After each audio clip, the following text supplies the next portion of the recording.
Alors bonsoir à tous, bienvenue sur Radio Babouk. On enregistre aujourd'hui notre rencontre avec l'artiste plasticien, dessinateur, sculpteur réunionnais, Monsieur Henri Maillot, qui nous a fait le plaisir de participer à l'exposition collective Antivirus, regard d'artiste sur la crise sanitaire mondiale.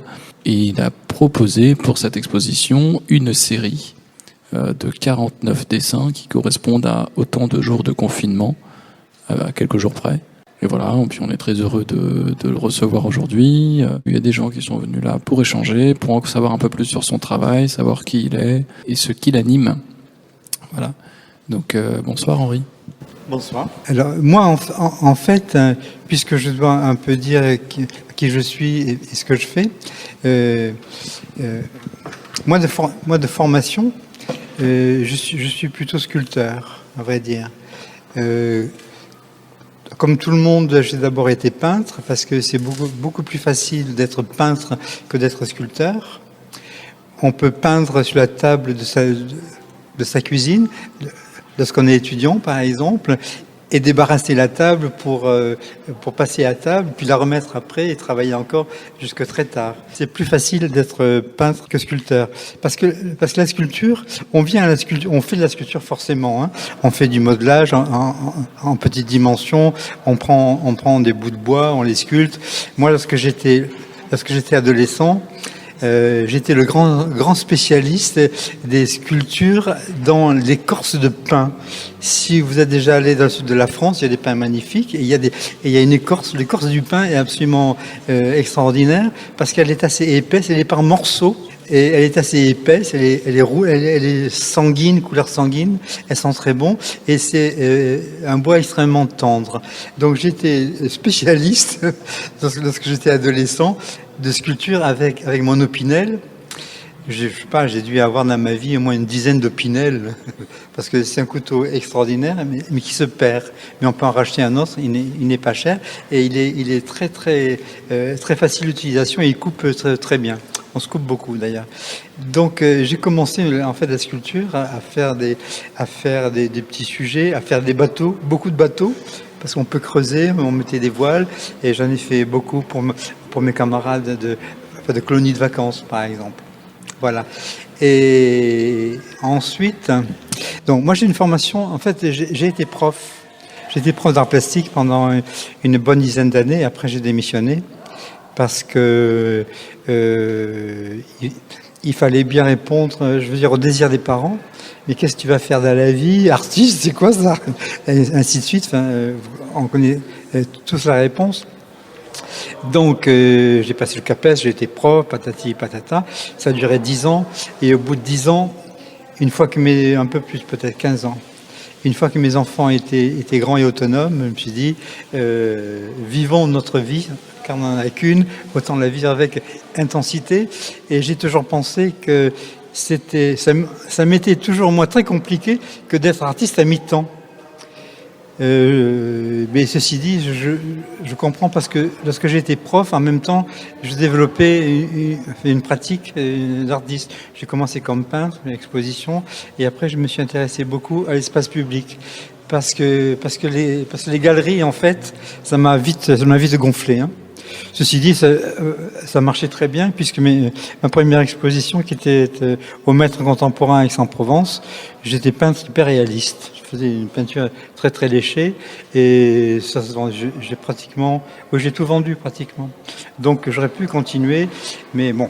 Je pensais encore une fois qu'il y avait mieux à faire. Et effectivement, une fois que l'on sait faire quelque chose, après ça devient une sorte de maniérisme et on peut rester dedans une vie entière si on le veut. Alors, j'ai rien contre ça, hein, mais bon, je pense à cet artiste italien, j'oublie le nom, qui a peint des pommes. Je pense pas à Cézanne. Cet Italien qui a toujours peint des pommes, mais toute sa vie, il a peint une pomme, une carafe. Mais moi, ça ne m'intéressait pas vraiment. Et après les galeries, et le système des galeries qui me gonflait un peu, je me suis surtout intéressé à l'espace public. Parce que je m'y sentais, j'avais le sentiment d'être vraiment un artiste à ce moment-là. C'est vrai qu'exposer dans des galeries pour un public choisi à qui on vend des œuvres, on peut rester toute sa vie, je veux dire, enfermé là-dedans. Et moi, j'avais envie d'avoir un contact avec le public, avec les gens, avec la société, en fait. D'autant que dans l'espace public, ce qui est passionnant, c'est comme un jeu, en fait. Parce que dès qu'on est dans l'espace public, on ne peut pas dire n'importe quoi. Parce qu'on est vu, observé, regardé par tout le monde. Et on ne peut pas tout dire. Il y a une espèce d'autocensure parce que votre problème particulier, personnel, ne concerne personne, sinon vous-même. Et il n'est absolument pas intéressant de le développer auprès du public. Hein. Je veux dire, la rue, les places, etc., les murs, oui. J'ai fait de la peinture murale, j'ai fait des fontaines, j'ai fait des choses... Un peu comme des taggers, un peu oui, comme oui, de tout à fait, street oui. art. Oui, j'ai fait ces choses-là. Mais si on ne vous connaît pas, on ne peut pas vous reconnaître, sauf si vous signez ou si vous le faites en plein jour, devant tout le monde, sur des endroits non... Non, à l'époque, c'était à Marseille, fait dans le sud-est. Je connais bien Marseille, oui. C'était entre Martigues, Aix-en-Provence, un petit peu plus haut, et puis Gardanne, et puis jusqu'à Nice aussi, j'ai fait, et puis Lyon. Et vous faisiez quoi comme... À l'époque, je faisais beaucoup des tapis urbains. C'est-à-dire, c'était des grands dessins peints sur le papier craft que je collais ensuite pour faire des tapis. Avec des autorisations où j'arrive comme ça, je mets mon œuvre Oui, c'est autorisé. Après, j'ai fait d'autres choses un peu sauvages, sous les ponts, etc., avec des papiers peints collés. Je me souviens à Gardanne d'avoir fait des vaches, un troupeau de vaches sous le pont, avec tous les ouvriers qui allaient à l'usine Péchinet à côté. Ouais, je connais, ouais. C'est assez drôle, ça. D'accord. Et, voilà, et après, je me suis intéressé donc au concours, au marché public, et j'ai fait tout à l'heure, Stéphane me rappelait un épisode assez cocasse, un peu pathétique à la fois. C'est ma première commande pour la ville de Marseille. C'était une grande palissade de chantier qui était à la porte d'Aix. Et c'était au moment des élections. Le maire était Defferre à ce moment-là.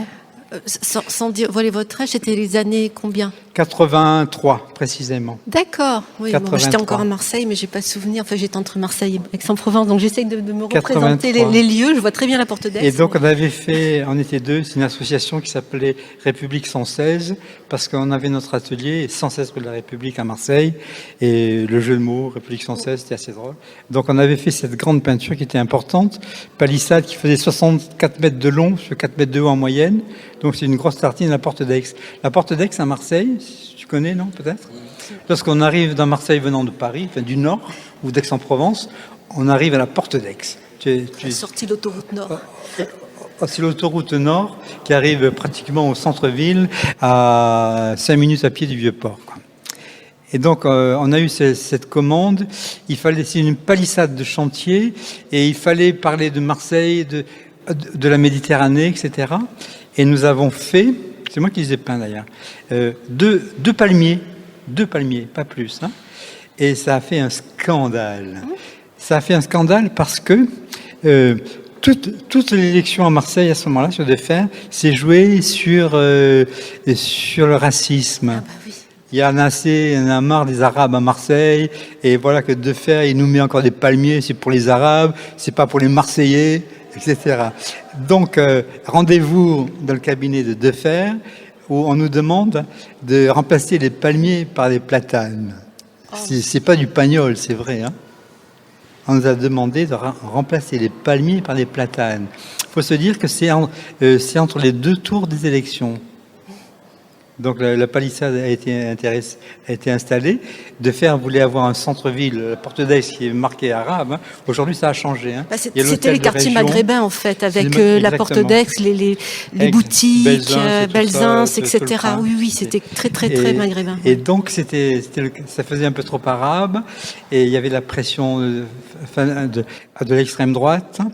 Et Defferre a fait enlever la palissade. Il a fait enlever après les élections, pardon. Je vais un peu trop vite. Alors on nous demande de remplacer les palmiers par les platanes. On dit non.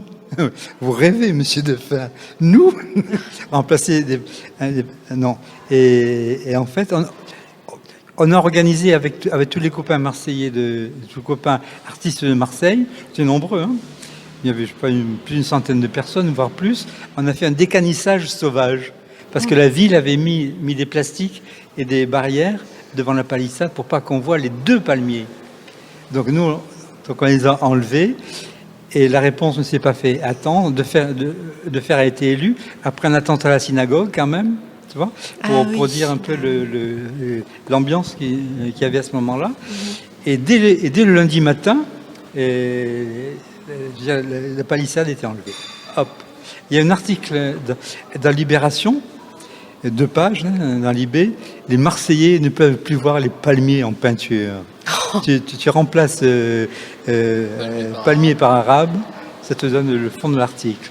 Bon, ça a été un moment important dans mon parcours et qui m'a fait prendre conscience de ce que c'était l'espace public et le rapport avec la politique, avec les élus. Qu'est-ce qu'on peut dire, ne pas dire, pour qui on le fait, etc. C'est-à-dire, on est obligé, on n'est pas innocent, je veux dire, on est obligé de se situer à un moment donné. Et donc, ce qui est intéressant, c'est après, lorsqu'on est dans l'espace public, c'est arriver à dire la chose choisie qui va permettre aux gens de regarder ce qu'ils sont et ce qu'ils voient d'une manière différente. Une sorte de tremplin vers l'imaginaire, essayer de... Tiens, qu'est-ce que ça veut dire ? Et ça vous renvoie forcément à votre propre histoire, quoi. C'est un peu ça, hein, ce qui me motive. Ça, c'est pour l'espace public. Et après, donc j'ai continué parce qu'à vrai dire, pour un artiste, surtout s'il n'est pas né de la cuisse de Jupiter, et s'il n'est pas pris dans des galeries assez tôt, s'il n'est pas dans le circuit, je veux dire assez tôt, un des accès possibles pour vivre de son métier, c'est l'espace public, quoi. C'est-à-dire il faut répondre aux appels d'offres, au marché public, etc. Voilà. Et c'est un peu ce qui m'intéresse. Mais sans laisser de côté faire le dessin, parce qu'après la période hyperréaliste, en étant dans l'espace public, j'ai commencé à me lâcher d'un point de vue plastique, à faire des choses très très colorées, très très gestuelles. À partir du moment où j'étais identifié, c'était pas forcément la peine d'aller plus loin dans la représentation, hein, puisque ayant fait de l'hyperréalisme, je sais le faire, mais bon, ça va, hein, je sais le faire, je ne vais pas encore, voilà. Et donc c'est un peu ça mon parcours pendant pas mal d'années dans le sud-est de la France. Et j'ai eu la chance aussi de faire un trophée pour la télévision qui s'appelle la Vénus au livre de questions pour un champion. C'est un truc qui a fait le tour du monde. Ah, si je vous disais que lorsque je me balade dans la francophonie, que ce soit en Asie ou en Afrique, je signe des autographes, mais alors les gens connaissent. Ça a eu un impact, ce truc-là, absolument étonnant. Même en France d'ailleurs, moi même à La Réunion, je me suis fait arrêter par les gendarmes une fois. Je n'avais pas fait grand-chose. Je crois que j'avais un truc qui devait dépasser ou ma plaque était...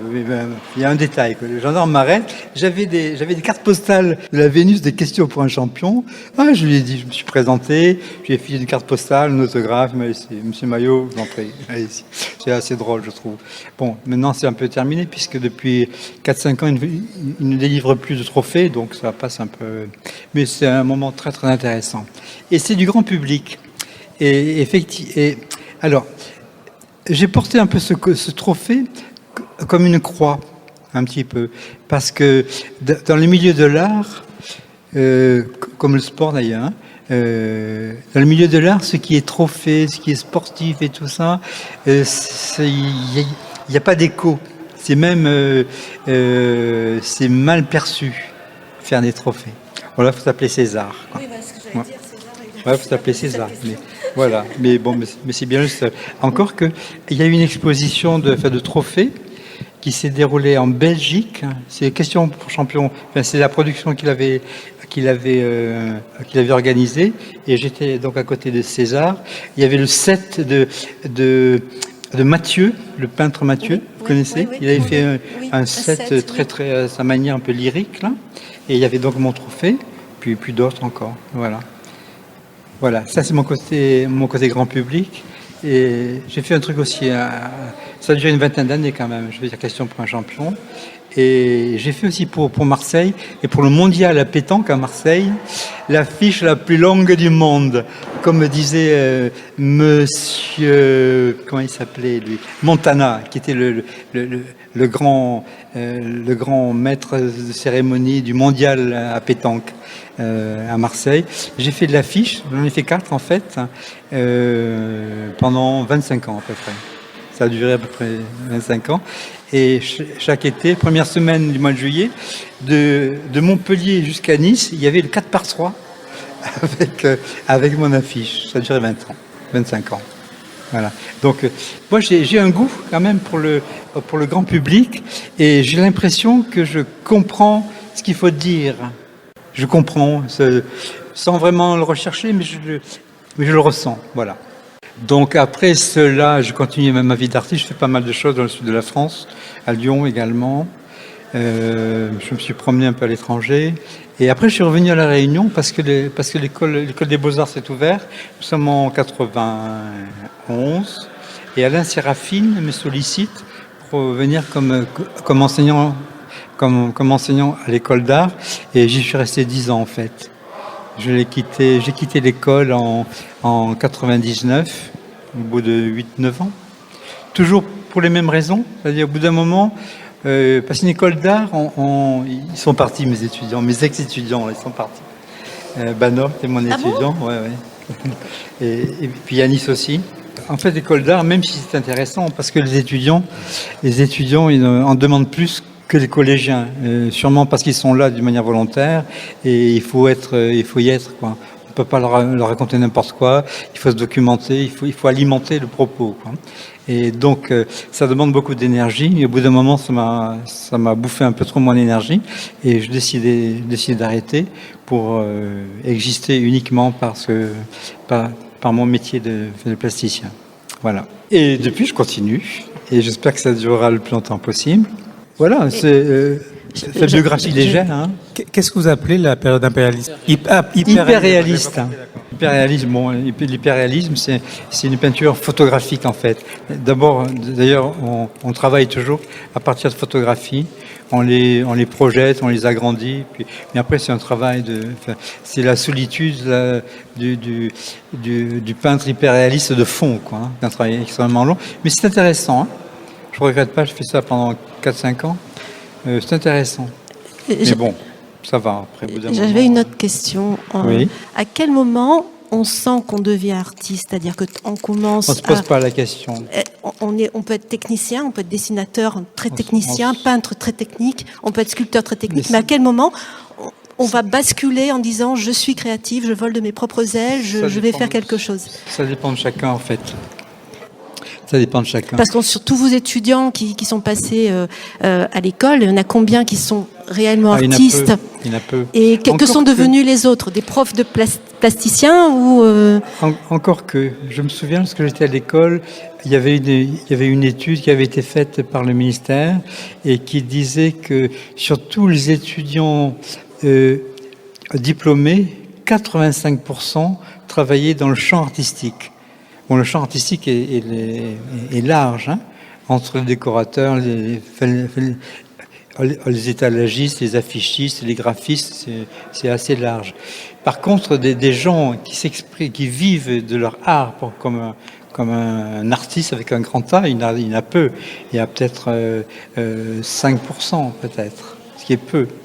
Mais malgré tout, dans le champ artistique, il y a du travail. Voilà. Alors, à quel moment on a conscience de cela? Je ne sais pas s'il y a... Moi, je sais, depuis que je suis enfant, sans le dire vraiment, je faisais ça, quoi, et je savais que je ferais forcément ça. Après, il faut répondre d'une manière positive à ses parents qui voient d'un très mauvais œil le fait de se lancer dans une carrière artistique. Surtout quand on est dans une famille catholique comme la mienne, où c'est l'école d'art est un lieu de perdition. Ouais. Et donc, lorsque j'ai pu prendre moi-même mes propres décisions, j'ai fait ce que je devais faire. Et comme j'étais un peu réaliste et que j'avais une vie de famille, je suis passé par l'enseignement, les concours, etc. pour exister dans le domaine artistique, sachant très bien qu'un jour ou l'autre, j'allais lâcher parce que c'était ma vie, quoi. Voilà. Mais ça dépend des individus, parce que d'autres le font d'une manière très consciente et très organisée. Ils savent qu'à tel moment, ils vont s'arrêter, ils vont faire ceci, ils vont faire cela, ils vont développer telle chose et pas une autre. Moi, je l'ai fait d'une manière très, très intuitive et très spontanée, comme ça, parce que ça a toujours été comme ça, de toute manière. Hein. C'est par rapport à votre frère, Par rapport à votre frère qui Oui. peignait déjà. Oui, c'est vrai, parce qu'on a toujours les modèles, hein, et souvent les modèles, on les approche proches de soi. Et mon frère Jean-Claude qui est pas un artiste professionnel, mais qui a toujours peint, qui a toujours une grande habileté. Et comme il peignait de temps en temps, lorsqu'il revenait, il était marin lui. Mais quand il venait en permission, il faisait toujours un petit truc, et moi ça me passionnait. Je regardais faire, bien sûr, c'est un modèle, quoi. Puis après, on en trouve d'autres modèles. Hein. Et si on repart donc sur ce que vous avez préparé pendant le confinement, ce que vous avez fait, du coup, quand on a écouté votre parcours, on retrouve cette notion de réalisme, Oui, cette notion oui. de public. Oui, tout à fait. Et Tout à aussi votre formation aussi classique, puisqu'on a des clins d'œil à des chefs-d'œuvre de l'art. Et la question que je me pose, c'est que dans cette phase de confinement, pour l'avoir vécu aussi personnellement, il y avait un premier temps de sidération où on se disait tout s'arrête, qu'est-ce qu'on va devenir, on s'interrogeait, etc. Exact. Et vous, par contre, est-ce que vous avez eu cette phase de sidération, ou alors tout de suite vous êtes parti dans cette phase de il faut que je sois de nouveau ancré dans ce que je suis, dans ce que je fais, et partir sur la créativité et en même temps vous ancrer en faisant chaque jour quelque chose pour dire qu'on n'était pas dans une période un peu d'anéantissement, mais oui, tout à fait. de réalisme, enfin de réalité. C'est bien exprimé, je n'ai rien à dire. Hein. Je veux dire, elle a fait les questions et les réponses en même temps. Mais effectivement, alors, je vous parle, je veux dire, de la jeunesse de ce travail. En fait, avant le confinement, j'avais déjà commencé, mais ça c'est par goût, parce que parce que j'y pensais depuis quelque temps. J'avais envie de recopier des toiles, des œuvres de maîtres, de grands maîtres. Et j'avais commencé avec Delacroix. Toujours avec la même technique, c'est-à-dire que je choisis une œuvre, je l'imprime, je mets un calque par-dessus, et avec un pilote 0,5, je décalque. Mais en fait, c'est plus qu'un calque, parce que je me suis rendu compte que c'était même une auscultation. On dit ce mot-là, ausculter. Lorsqu'on regarde une œuvre, c'est une plutôt chose. Autopsie alors plutôt. Hein? Autopsie plutôt. Oui, ça pourrait avoir. On va aller chercher au fond. Exactement. Oui, c'est un peu ça. Parce que lorsqu'on copie une chose, lorsqu'on reproduit une chose, je dirais une œuvre, on va vraiment au fond des choses. Hein. Plus intime. Et on découvre des choses. Là, par exemple, j'ai choisi à un moment donné la leçon d'anatomie de Rembrandt, et très curieusement, alors que je l'avais pas vu. Mais en le recopiant, c'est là qu'on se rend compte que les jambes de son cadavre sont extrêmement courtes. Et évidemment, ça nous renvoie à ce Christ couché de Mantegna, avec les pieds qui sont ridiculement petits, parce qu'il ne pouvait pas en être autrement. Il était hors de question, même si c'était en perspective, de montrer les pieds du Christ à taille réelle, qui aurait pris, je veux dire, la moitié du tableau. C'était impossible, impensable, on ne pouvait pas le faire. Donc, il modifiait les standards anatomiques pour pouvoir rentrer dans les formats. Et c'est ce que fait Rembrandt. D'accord. Et c'est ce que fait Rembrandt, parce que on se rend bien compte qu'il raccourcit le corps, parce que s'il le fait à la bonne dimension, les pieds vont toucher le cadre, le bord du cadre, et ça casse sa composition. Comme vous l'avez vu, il y a comme un faisceau de lumière sur le corps, puisqu'il montre, il est en train de donner sa leçon. Il y a tous les étudiants qui sont en dentelle autour, qui le regardent. Tout se passe au centre. Et c'est évident que s'il avait prolongé les pieds, ça a détourné le regard. Il le mettait dans l'ombre, mais bon. Donc il le raccourcit.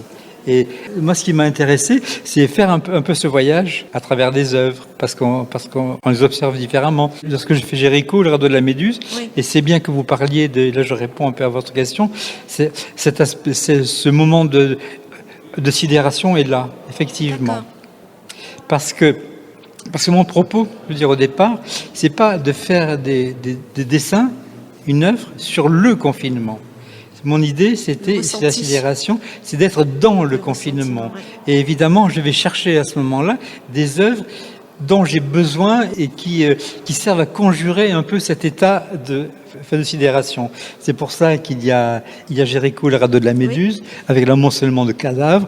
Et d'ailleurs, je l'ai lu aujourd'hui, parmi les cadavres, là, celui qui était à gauche au premier plan, c'est Delacroix. Il a fait le portrait en cadavre de Delacroix, qui était son pote. Et est-ce que on vous retrouve à un moment donné en autoportrait dans toutes ces images? Ah, j'y suis à trois. J'ai fait 4 autoportraits. D'accord. Avec des masques? Avec des masques, oui. D'accord. Je veux dire, le dernier autoportrait, c'est ce qui clôt la série. Je disparais derrière les masques. D'accord. Voilà, très c'est bien. Le dernier.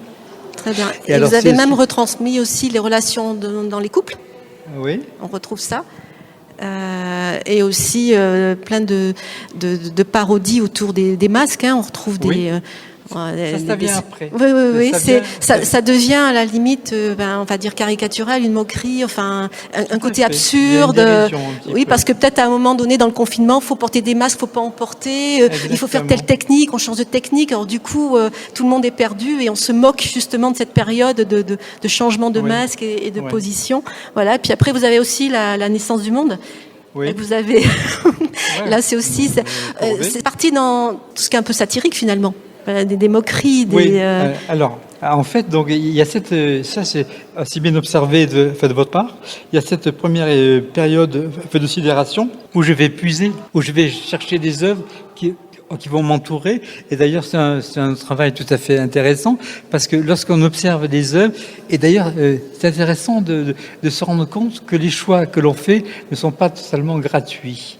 On pense que ça l'est, tiens, ça c'est intéressant, ça me plaît, ça m'évoque ceci ou cela. Et en fait, il y a des liens entre toutes les œuvres qu'on choisit. Là, il y a un instant, je parlais de Jéricho et de Delacroix. Delacroix que j'avais fait avant le confinement, mais que j'ai pas intégré dans la série parce que c'était pas du jeu. Je n'avais pas décidé de le faire, mais j'ai eu Delacroix. Et c'est là que je me rends compte que Delacroix est dans le tableau de Jéricho. Et après, je passe à Poussin. Et puis Poussin, c'est aussi Rubens. Et en fait, ils se connaissent tous. Il y a entre tous. Philippe de Champaigne, c'est la nature morte avec le sablier, la vanité, et les fleurs, un bouquet de fleurs. En fait, Philippe de Champaigne est un contemporain de Rubens. Donc, ils se connaissaient. Mais ils ne s'appréciaient pas, parce que Champaigne, qui était beaucoup plus jeune que Rubens, n'a pas voulu aller dans l'atelier de Rubens. Il est allé ailleurs.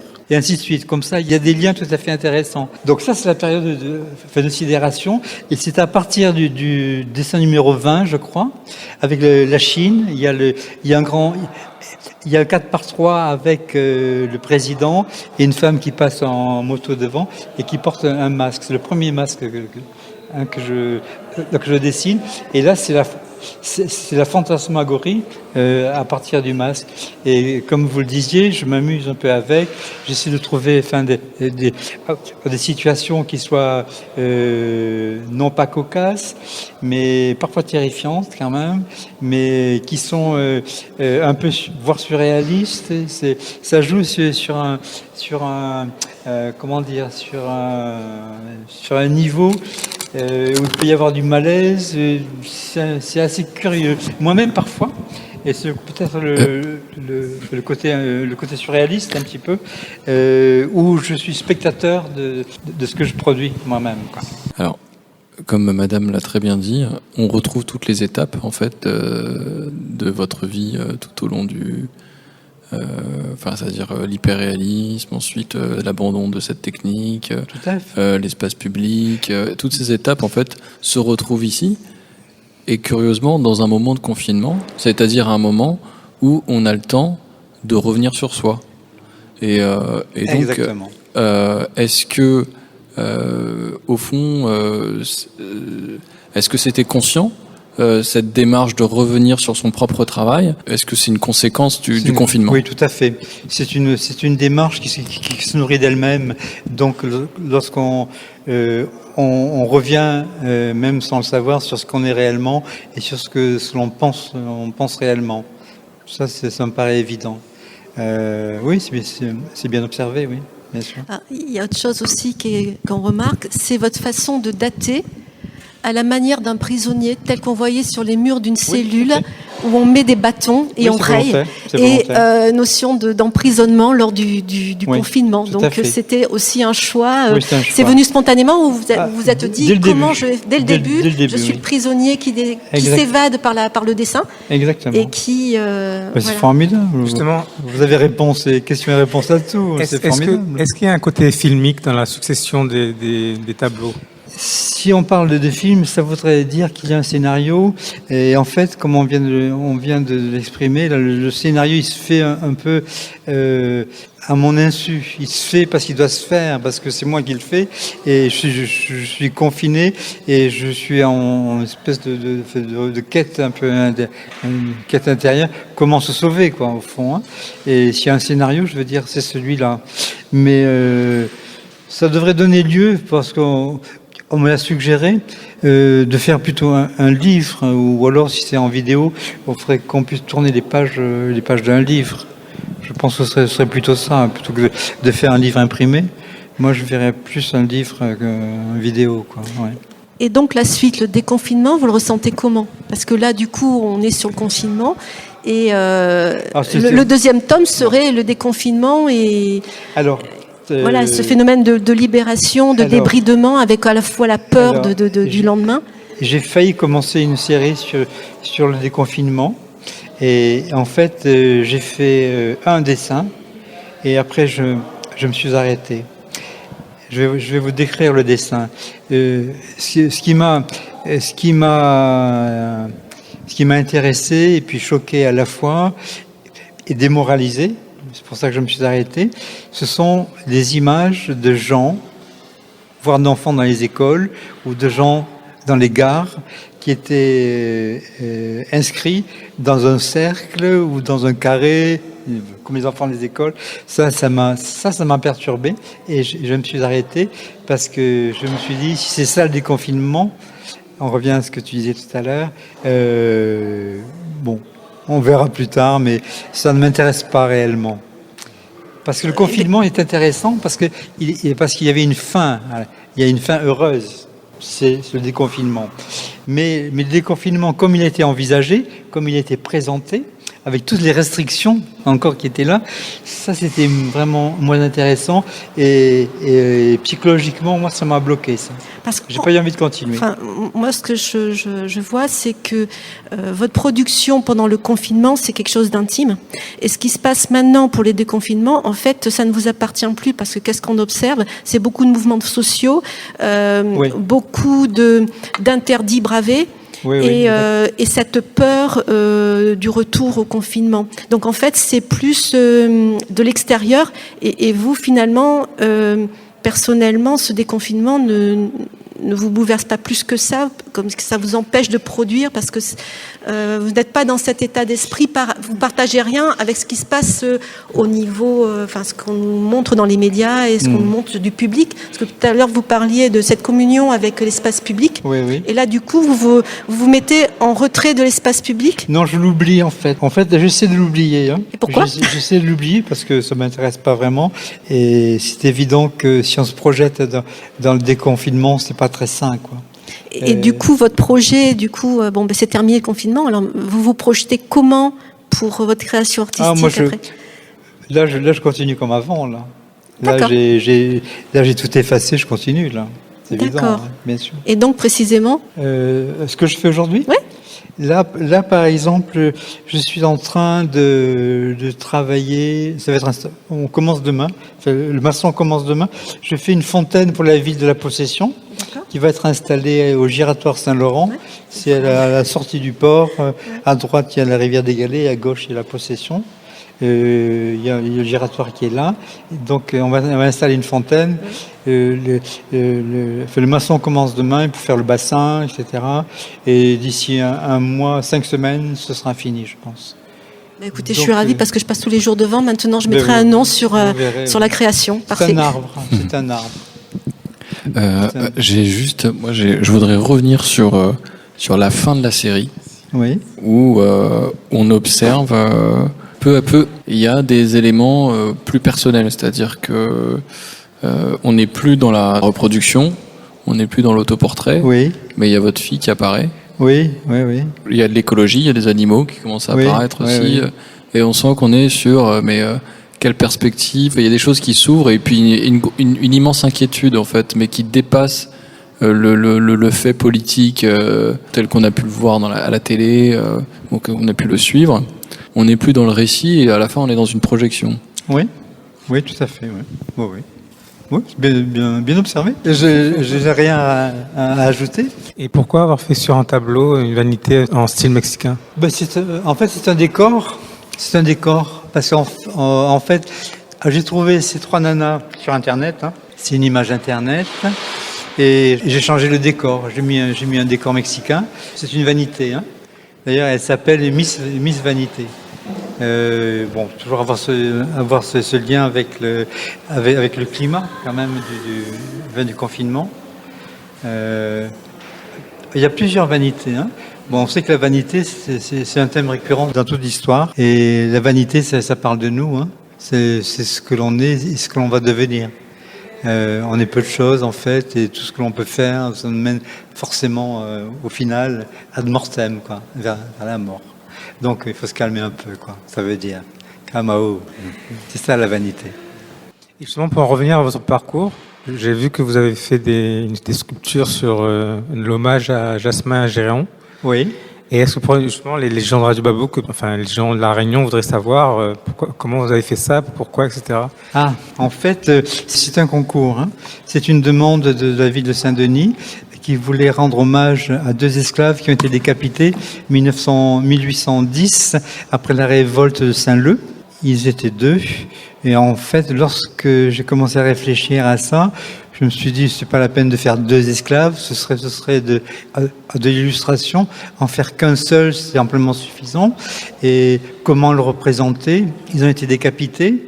Et c'est à ce moment-là qu'évidemment, on pense aux martyrs. Hein. C'est la chose la plus horrible qui soit que d'être décapité. Et en même temps, c'était un parallèle avec Saint-Denis, évêque. C'est un des premiers martyrs qui a eu la tête coupée, qui a porté sa tête pendant plusieurs lieues. Et à l'endroit où il s'est arrêté, on a construit sur la basilique Saint-Denis à Paris. Et donc c'est un lien avec ça. Et en même temps, le fait qu'il porte sa tête et qu'il la montre au public, pour moi, c'est une chose positive.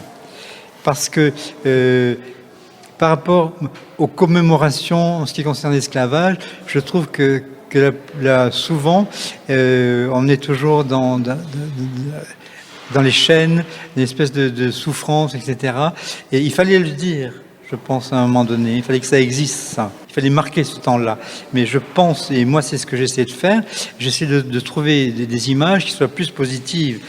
Très bien pour les chaînes, c'est dit, c'est fait.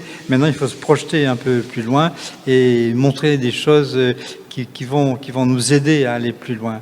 Et ce mec, cet esclave qui porte sa tête, c'est ce qu'il veut dire. Il veut dire, je suis vivant. Regardez-moi, je suis vivant. J'existe, je suis là. Moi, ça me fait penser à faudrait que j'arrive à le situer, mais c'est une histoire un peu connue dans l'histoire de la philosophie, où on parlait justement, alors c'est tout le paradoxe de cette tête, moi ça me fait penser à ça, c'est une critique de l'individualisme, c'est-à-dire avoir sa volonté de manière, l'âme détachée du corps, la volonté au sens cartésien du terme. Ça a été critiqué par la suite et par la philosophie allemande notamment, et il parlait de ça comme quelqu'un qui se tirait lui-même par les cheveux pour se soulever de terre. Pour s'élever, oui, bien sûr. Et en fait, symboliquement, oui. Oui, mais en même temps, ils en rigolaient parce qu'ils disaient mais c'est impossible. Ah oui. Oui, bien sûr. De toute manière, montrer sa tête décapitée, c'est impossible. On est forcément dans le symbole. Je pense que physiquement, non, je pense pas que ce soit possible, puisqu'on ne peut pas le faire. Mais dans une représentation, oui.